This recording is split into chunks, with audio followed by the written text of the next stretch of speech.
Welcome to Moonlight Museum, where history is cool, chaos is unavoidable, and somehow I'm in charge. In 2 Point Museum, we're building the wildest, weirdest, and most questionable museum ever. Will it be a masterpiece or a total mess? Either way, it's going to be fun, so let's get into it. First things first, we need to go ahead and create our new Sandbox save. We are going to be starting on Memento Mile, just because it seems like the most logical place to start. We can expand to the other museums as we see fit. I've chosen to go for career mode for this playthrough just because I like the general settings, because we're going to have to end up setting up 5 different museums at some point. Having $250,000 starting cash is going to allow us to do a lot more customization early on in our museums. Objective progression is unchanged in traditional. Thief threat is low. All plots are locked. We start with 250 grand. 100 kudosh. Multipliers are all unchanged. So that means we can go ahead and jump straight in.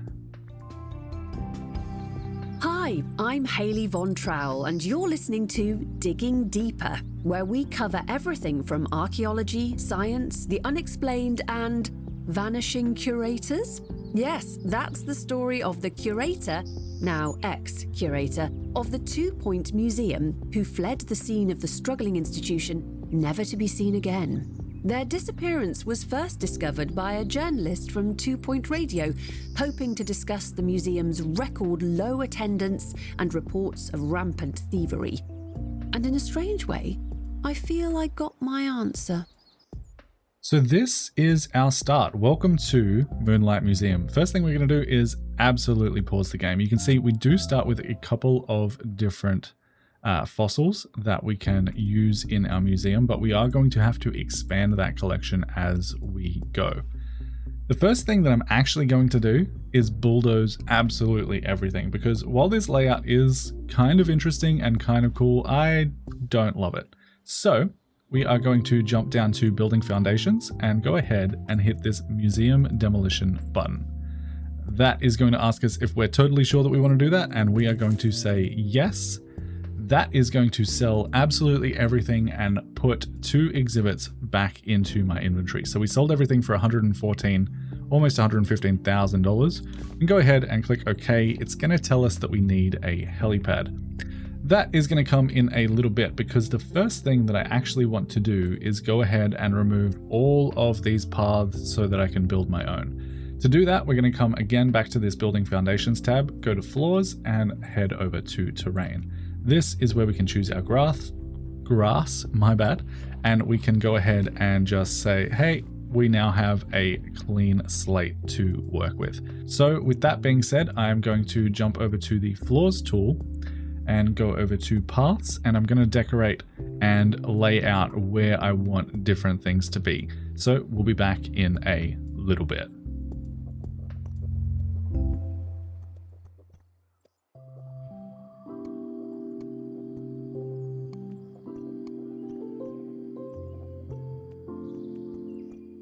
So as boring as it might seem, this is actually the layout I am going to go with. And we are basically just going to throw our building right down in the center of this, leaving a little bit of a gap on each side. Something like probably that, to be honest with you. We'll leave a little bit more of a gap at the back potentially. If you want to get back to that building tab, you can go ahead and just right click out of the door and it will switch between building, demolishing, and the door. Of course, this makes the most sense for our door location because it does line up nicely with this gate.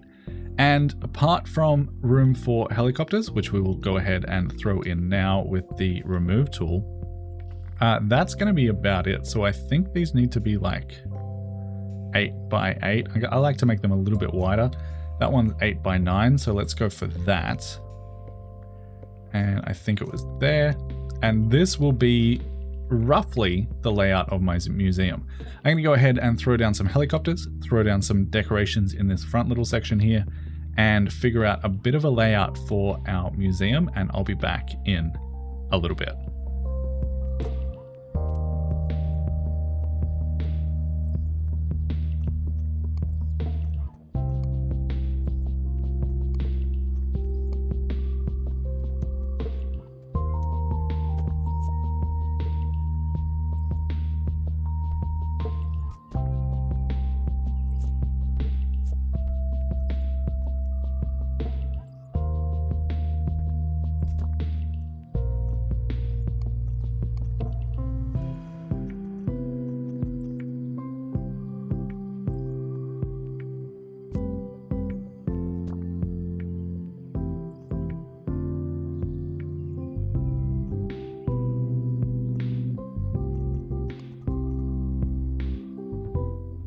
And with our helipads placed, because we can eventually go ahead and buy a second helicopter, I think the next step is to go ahead and decorate some of this area down here. But that is going to require buying a new item, and that is going to be the thick hedge. Now this is going to cost us half of our kudos, and you slowly earn kudos as you progress in the game.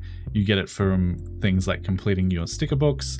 You get it from all different manners in this game. It's not a super hard resource to come by, but I probably wouldn't recommend spending it on a hedge. With that being said, do what I say, not as I do, and we are going to go ahead and unlock the hedge and decorate this a little bit. Now, when I played the other day, I did notice we have a little bit of a bug with the hedge in particular. If I throw this down and drag it to the right, it's going to say invalid collision with thick hedge. If I drag it to the left, it's totally fine. So if you're having trouble placing your hedges, that could be the reason. I'm going to go ahead and do some decorating out here, and we'll be back in a little bit.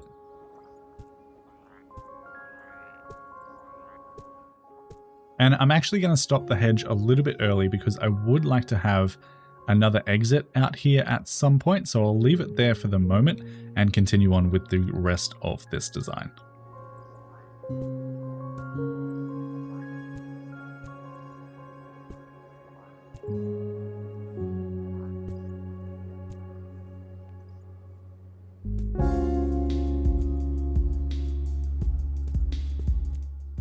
Another quick little tip, if you want to quickly pick up an item, you click on it, you can always go ahead and pick up the item through here, but if you just hold down on it and left click, you can pick it up that way. So that is good to note.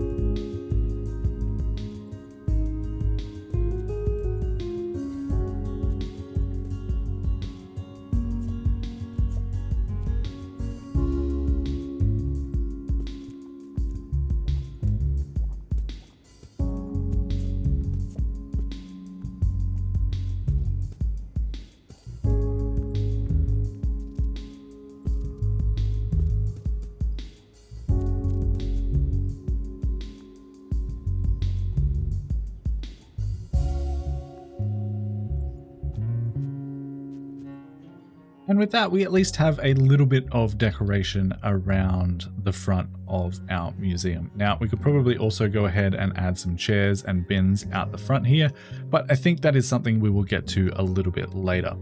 The next thing we need to go ahead and tackle is the layout of our museum itself. And I think I would like to have a one-way museum. So people are going to enter, they're going to turn immediately left and come up and around and exit over here.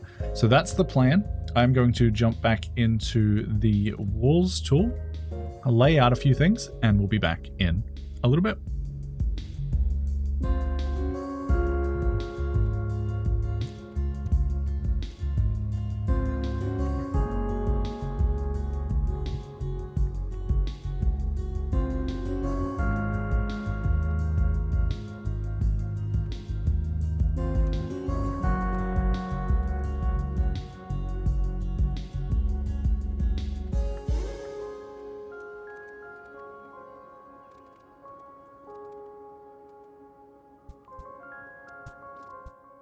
Alright, time for another little trick. If you don't like designing rooms in this blueprint mode, you can go ahead, lay down your blueprint, add the items that you actually need in that room.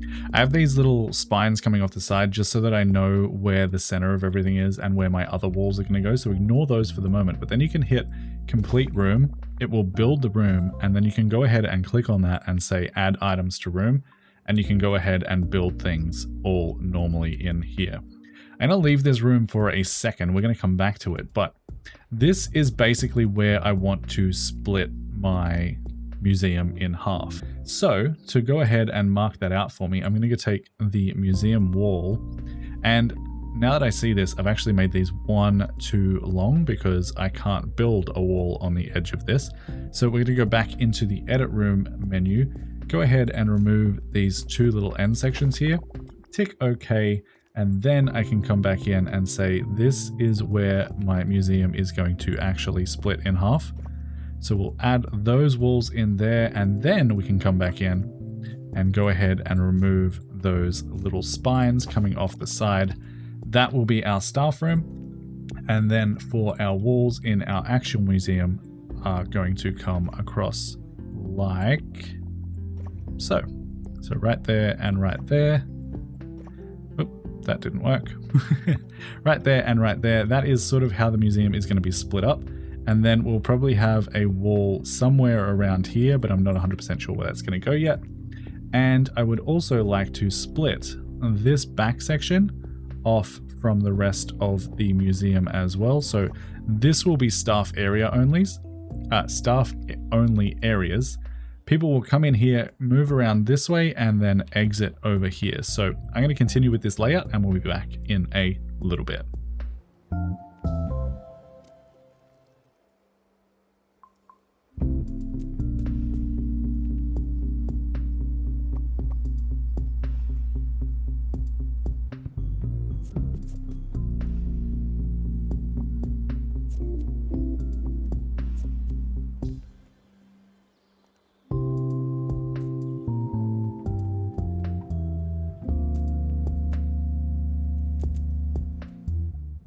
Another quick little tip, you may already know that you can rotate things with Z and X, but if you hold down Control, you can actually get finer rotation on these items. So that is something useful to keep in mind if you want to have just a slight bit of rotation on an object rather than turning the whole thing around.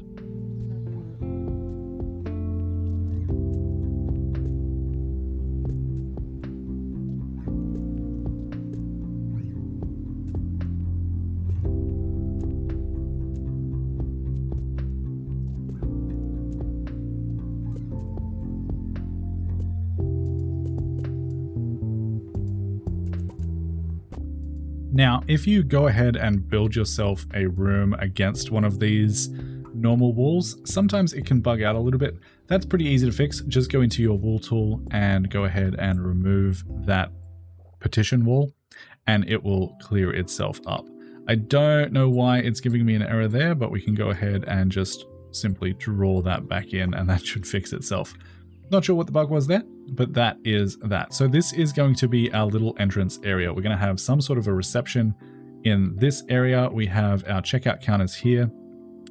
All of our assistants are going to have nice, easy access to our staff room, which we will go ahead and design in a little bit. But we also have our gift shop with 2 different doors, and that's simply a matter of going into the edit room tab and adding yourself an extra door. Now, unfortunately, in this release of the game, you can't throw a staff door in here. I wish this was a staff door. We're going to pretend that it's a staff door, but it should function the same way. Our guests should have absolutely no reason to come back in here, so we're not too worried about that. That is the gist of our layout all set up. The next thing we need to go ahead and do is add some bathrooms. I'm thinking maybe we have a bathroom block in here, or maybe even a double-sided bathroom block so that people can get through no matter where they are in our museum. But we're going to continue on with the layout and be back in a little bit.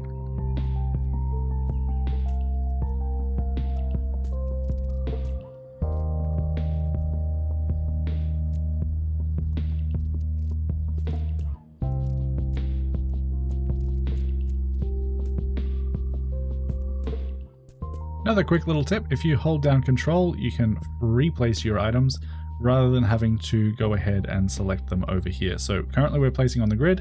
We hold down Control, it switches to free place. Another quick little tip for you.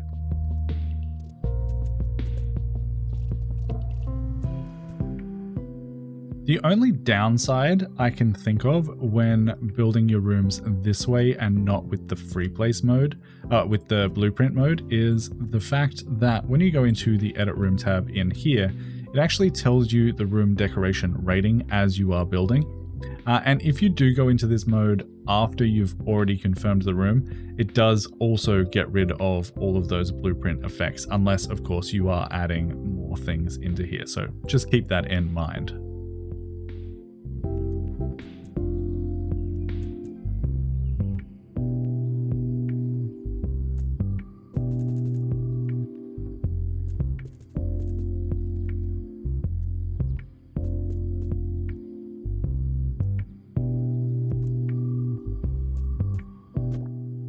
Okay, before we finalize our layout, there is one more tab that I would like to discuss, and that is in your finances. Now, this may be hidden under your management tab, but if you click on finances here and head up to the top, you'll see sponsorships.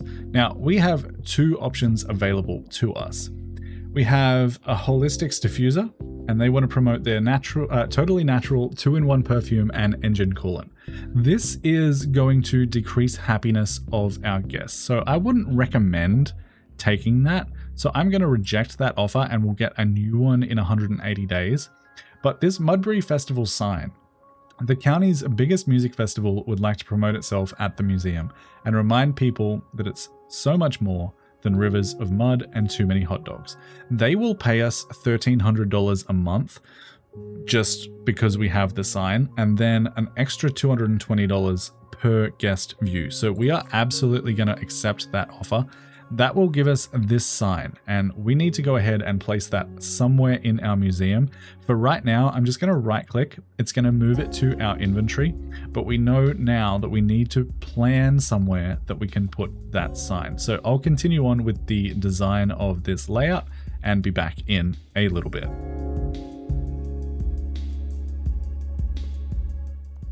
All right, you can see now that I have separated my reception area from the main museum. And the reason that I've done that is because I want a one-way museum. So I don't want people coming into our museum, hanging out over here, and then just heading straight back out the entrance door. I want to control my traffic so that it actually goes around the way that I want it to. And to do that, we have this tool here, the one-way archway.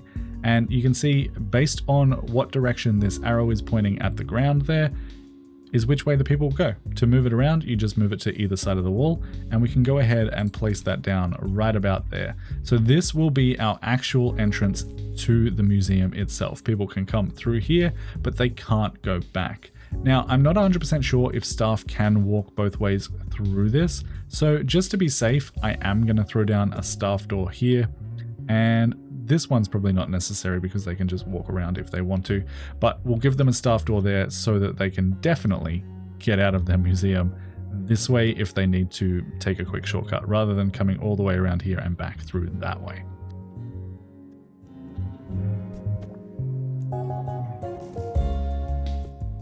And this is our museum pretty much set up. There are, of course, a couple of other rooms that we could add: the analysis room, the training room, the workshop, camera room, things of that nature, but we're going to wait on those for the moment until we have a little bit more cash.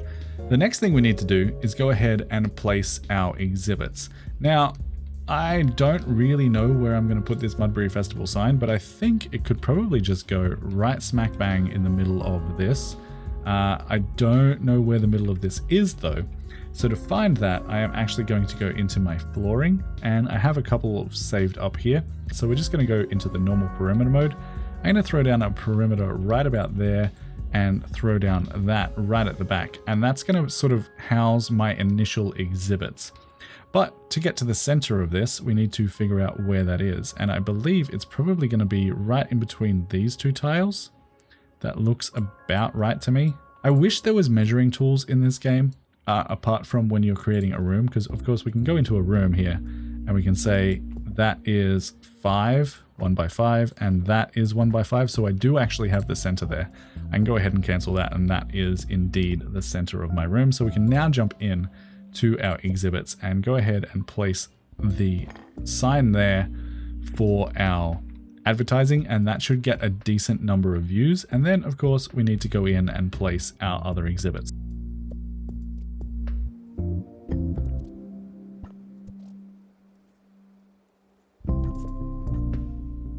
But we now have our first exhibits placed down, and if we click on these, you can see that they aren't completely satisfied.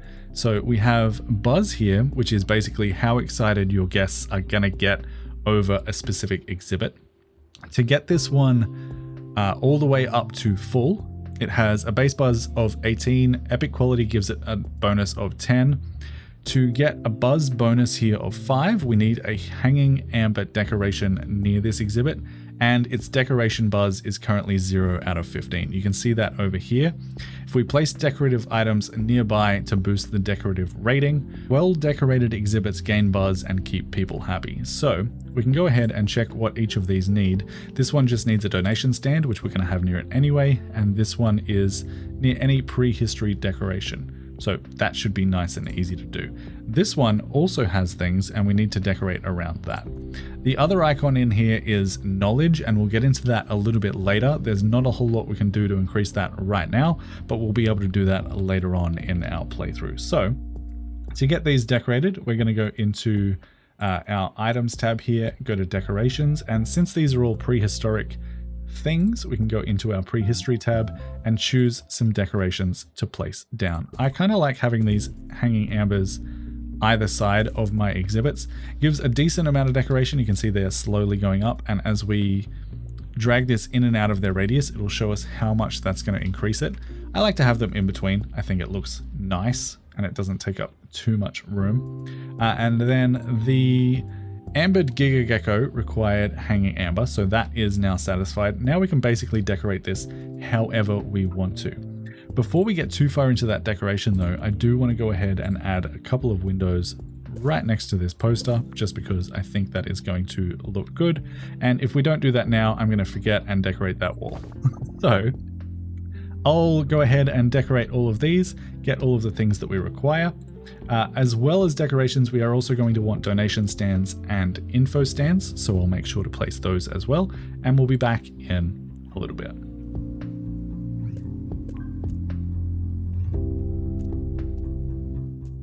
Okay, these are now all officially decorated.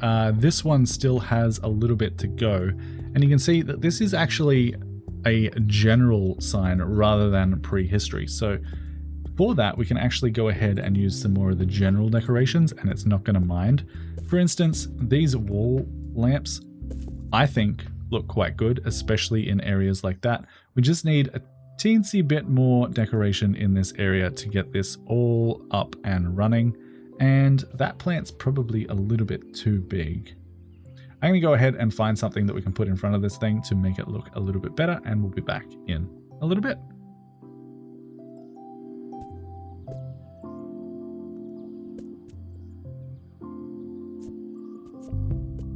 And for now, I think that will just about do it. Of course, we are going to need to revert this floor back to what it actually is meant to be. And I think for that, I'm going to use these diamond large tiles. If we go for the fill tool, we can basically just fill that entire thing in and get that done all in one click. But the next thing we need to do is go ahead and add some wallpapers, because I don't particularly enjoy this brick style. So I'm going to use the textbook slate here. And again, I'm going to go around with the fill tool to get all of these walls filled out. So give me a second. It shouldn't take too long. Make sure you're rotating the camera around to look at all of the different wall surfaces that you have.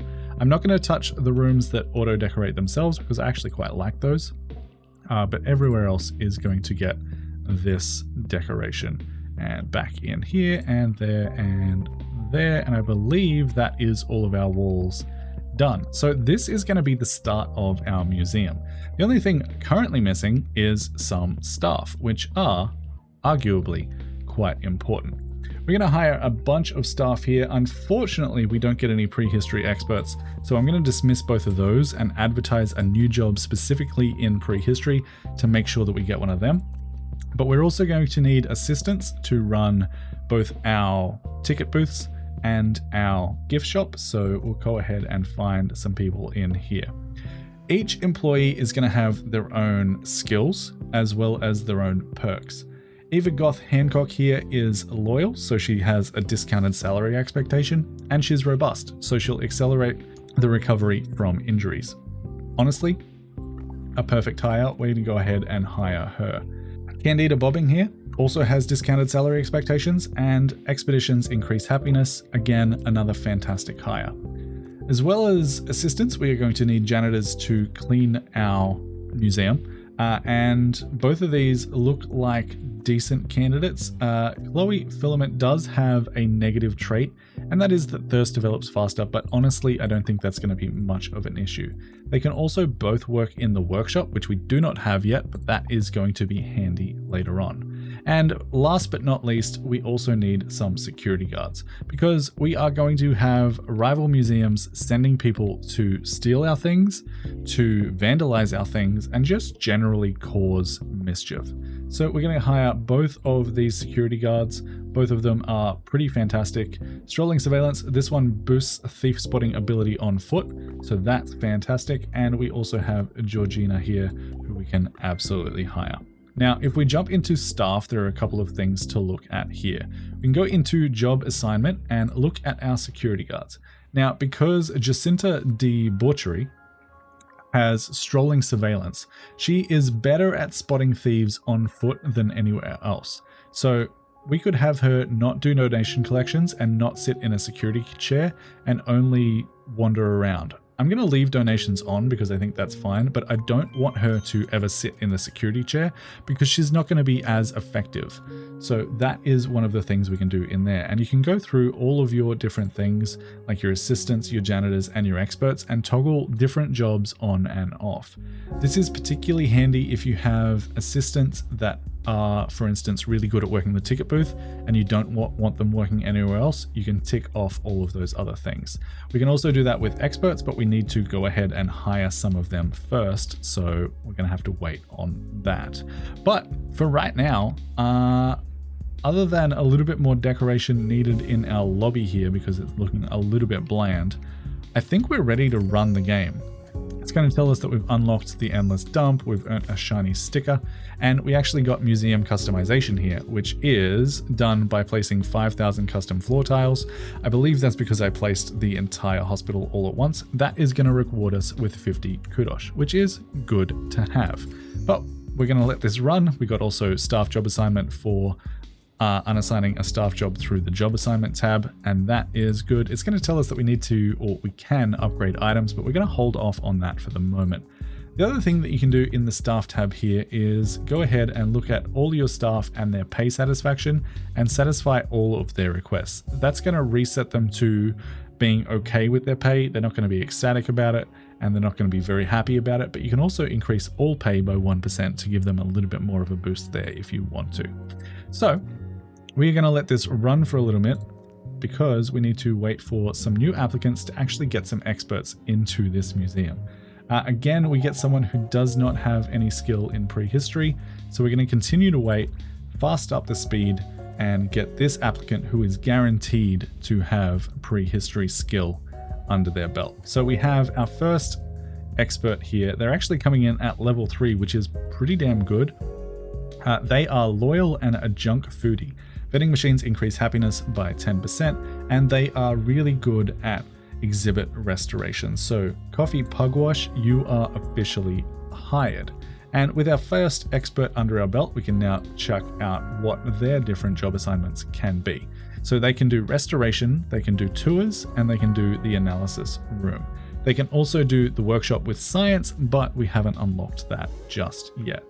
As this guy is good at rapid restoration, and he's not particularly skilled at tours, we'll probably turn him off of tours and off of the analysis room. We haven't unlocked the analysis room yet, but for right now, all his job is going to be is doing a restoration. Now, we are going to need more than one expert because I want to send someone out to do some scouting and look for new relics. So we're going to start a new application for another prehistory expert as we let this game run, as our first visitors actually come in.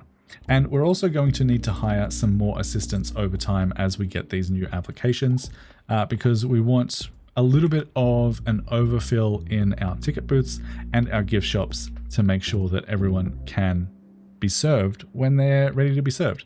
We're also probably going to want to hire more security and more janitors over time. So I think both of these guys are absolutely fine. Go ahead and hire them and see if we have any history experts back in. We do. We have another one with rapid restoration, which isn't really what I'm looking for, to be honest. I'd prefer them to have no skill so that we can train them up on our own, but sometimes you don't get what you want. I'm going to go ahead and set out another advertisement for those guys, and that should be good. The last thing that we can do with staff is, if we go to our overview here and look at all of them, is we can go ahead and rename them if we want to. So I think that we should absolutely do that. Albert Fidget here is going to be renamed to Ruben Moretta. Press enter to confirm that. And Coffee Rugwash is going to be Sunset Puma. Now, I feel bad about renaming our assistants, janitors, or security guards to Golden Panda members, which is what we are doing right here. Thank you both for your patronage. So as we hire more experts, I will continue to add Golden Pandas to this game. But for right now, I'm just going to do the experts. If you specifically want to be something else and you are a Golden Panda member, also if you want to join as a Golden Panda member, you can do so in the description down below. There is a link there. Yeah, let me know and I can make you an assistant, a janitor, or a security guard if you would like. But for right now, we have Ruben Moretta and Sunset Puma in our museum, and we're going to let this run for a little bit. We have our first monthly breakdown. We lost $341, but that is to be expected. We have very little guests. And I'm also going to start our very first expedition. We're going to basically start in the Bone Belt here, which is basically all prehistory stuff. And you can see here that under this claggy, tar-speckled wilderness lies an embarrassment of fossilized riches and preserved prehistoric prizes. We have 0 of 4 items discovered so far. All it requires is a level 0 prehistory expert, of which we currently have 2. It's going to take 7 days and cost us $1,000. Our max quality is going to be great because this site is currently only level 1, and we've done no expeditions here.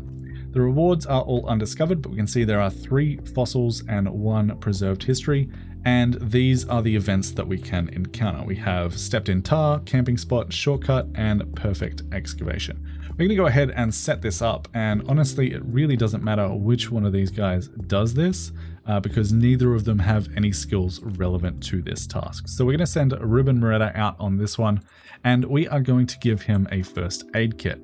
This removes 1 injury event during expedition setup, so he will no longer be able to step in tar and come back injured. The only thing that he can do is get a camping spot, which gives him a 5% XP bonus. I am also going to make this a detailed expedition, which is going to double the length of the expedition, but also give us an extra 10% on the survey level. And we're going to send him off to go and do that. Our museum is now up and running and fully functional, and as soon as Ruben comes back, we should see some more relics. But I'm sure you guys are currently yelling at me in the comments because I completely forgot to put any donation bins in this area. So we're going to throw a couple of those down, and that should be just about good. And then also throw down some info stands. So I'm going to put these right out front, I think. So 1 there and probably 1, I think that is even, 1 there, and that should be enough to cover this entire area. We could also probably put 1 there, but I'm going to leave that for now. So now our museum is up and running with absolutely everything that it needs to run. We should slowly but surely start seeing money coming in, start seeing guests coming in, and that should all be good. We are obviously also going to get some stickers every now and then. If you come into this tab here, it shows you guests and what they like in the gift shop, how many you've admitted, things of that nature. This is all the exhibits that you've found so far, and this is a sticker book, which you can think of sort of like an in-game tutorial. It'll tell you different things that you can reach there. So we're going to let this run until Ruben comes back with our first new exhibit, and I'll see you then. All right, our new exhibit is here. It is laying on the helipad. We're going to go ahead and open that crate. You can see that Ruben Moretta here got a little bit of experience.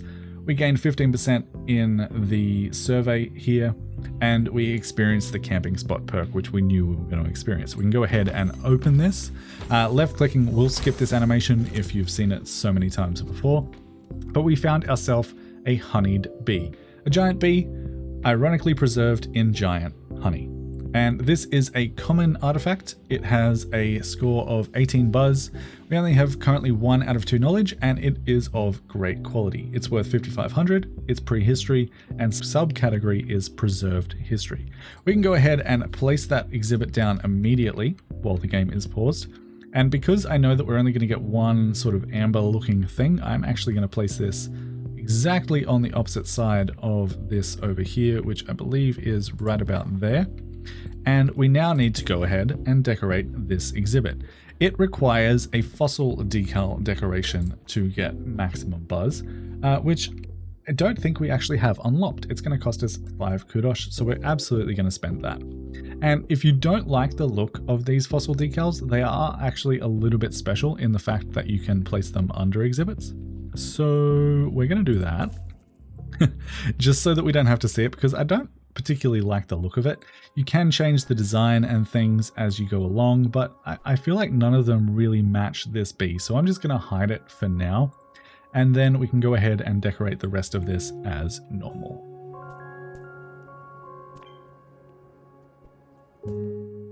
And that is going to give this bee 43 out of 43 buzz, which is absolutely fantastic.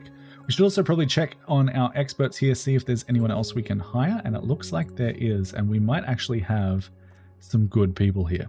So Emily Shandy here has analysis, so she's going to boost analysis room proficiency, which is absolutely fantastic.